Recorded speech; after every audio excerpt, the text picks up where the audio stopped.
Hi friends, ನಾನಿವತ್ತು egg rice ಮಾಡ್ತಾಯಿದ್ದೀನಿ. ಯಾರು ನನ್ನ ಚಾನಲ್ ಹೊಸದಾಗಿ ನೋಡ್ತಾ ಇದ್ರೆ ಲೈಕ್ ಮಾಡಿ, ಶೇರ್ ಮಾಡಿ, ಕಮೆಂಟ್ ಮಾಡಿ, ಸಬ್ಸ್ಕ್ರೈಬ್ ಮಾಡ್ಕೊಳ್ಳಿ ಫ್ರೆಂಡ್ಸ್. ಬನ್ನಿ ಈಗ ಮಾಡೋಣ. ಮೊದಲು ಅನ್ನ ಮಾಡ್ಕೊಳ್ಳಿ, ಮಾಡಿ ಅದನ್ನು ಆರಲು ಇಡಿ.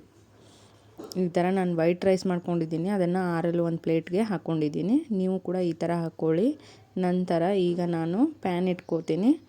ಪ್ಯಾನ್ಗೆ ಎಣ್ಣೆ ಹಾಕಿ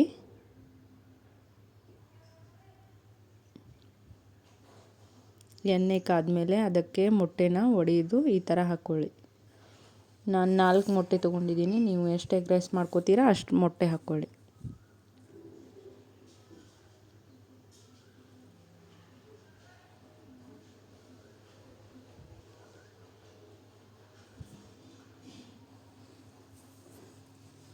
ಈ ಥರ ಮೊಟ್ಟೆ ಹಾಕೊಂಡ್ಮೇಲೆ ಅದನ್ನು ಒಂದು ಸ್ವಲ್ಪ ಚೆನ್ನಾಗಿ ಕಲಸಿ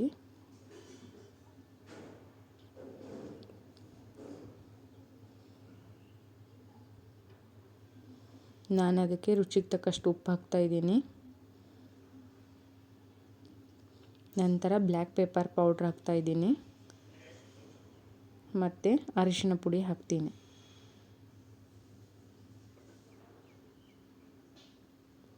ಇದನ್ನೆಲ್ಲ ಹಾಕಿ ಚೆನ್ನಾಗಿ ಮಿಕ್ಸ್ ಮಾಡ್ಕೊಳ್ಳಿ. ಈ ಥರ ಫ್ರೈ ಆಗಬೇಕು ಎಗ್ಗು. ಈ ಥರ ಫ್ರೈ ಆದರೆ ಸ್ಮೆಲ್ ಕೂಡ ಬರೋಂಗಿಲ್ಲ. ಈಗ ಪ್ಯಾನ್ ಇಡಿ. ಪ್ಯಾನ್ಗೆ ಎಣ್ಣೆ ಹಾಕಿ, ಎಣ್ಣೆ ಕಾದ್ಮೇಲೆ ಅದಕ್ಕೆ ಸಣ್ಣದಾಗಿ ಹೆಂಚ್ಕೊಂಡಿರೋ ಈರುಳ್ಳಿ ಮತ್ತು ಹಸಿಮೆಣಸಿನ್ಕಾಯಿ ಕೂಡ ಹಾಕಿ ಅದನ್ನು ಕೂಡ ಚೆನ್ನಾಗಿ ಫ್ರೈ ಮಾಡ್ಕೊಳ್ಳಿ.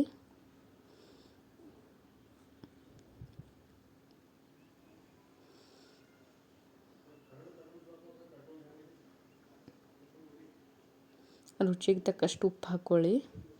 ನಂತರ ಈಗ ಆರಲು ಇಟ್ಟಿರುವ ಅನ್ನವನ್ನು ಅದಕ್ಕೆ ಹಾಕಿ ಈ ಥರ ಹಾಕ್ಕೋಬೇಕು.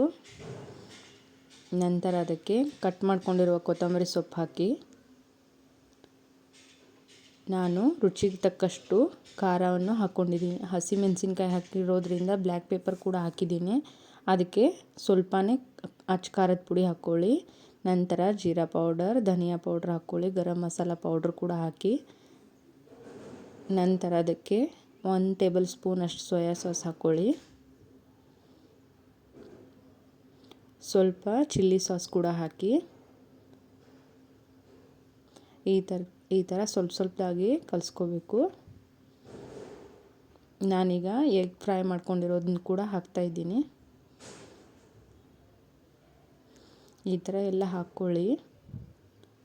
ಹಾಕ್ಕೊಂಡಾದಮೇಲೆ ಅದನ್ನು ಚೆನ್ನಾಗಿ ಸ್ವಲ್ಪವಾಗಿ ಮಿಕ್ಸ್ ಮಾಡ್ಕೊಳ್ಳಿ. ಈ ಥರ ಮಿಕ್ಸ್ ಆಗಬೇಕು. ನೋಡಿ ಫ್ರೆಂಡ್ಸ್, ಈ ಥರ ಚೆನ್ನಾಗಿ ಮಿಕ್ಸ್ ಆಗುತ್ತೆ. ನೋಡಿ, ಎಗ್ ರೈಸ್ ರೆಡಿಯಾಗಿದೆ. ಈಗ ನಾನು ಸರ್ವಿಂಗ್ ಪ್ಲೇಟ್ಗೆ ಹಾಕೋತಾ ಇದ್ದೀನಿ. ನೀವು ಟ್ರೈ ಮಾಡಿ ಫ್ರೆಂಡ್ಸ್, ಕಮೆಂಟ್ ಮಾಡಿ ತಿಳಿಸಿ. Thank you.